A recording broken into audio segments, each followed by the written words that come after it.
Hello दोस्तों, इस कहानी का नाम लालची सब्जी वाले है।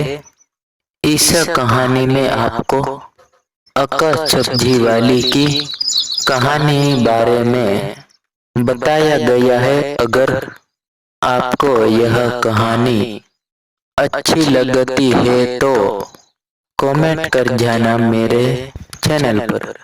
ऐसी रोमांचक कहानी मिलती रहेगा और आपका प्यार भरा बनता रहेगा।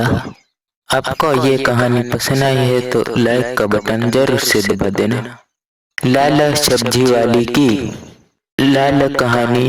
लॉस की गाँव में अक्का सब्जी बेचा करती। अच्छे का नाम कमल था उसका। उसके पास खुश की जमीन थी और आगे थी बेच कर थी सब्जी के लिए।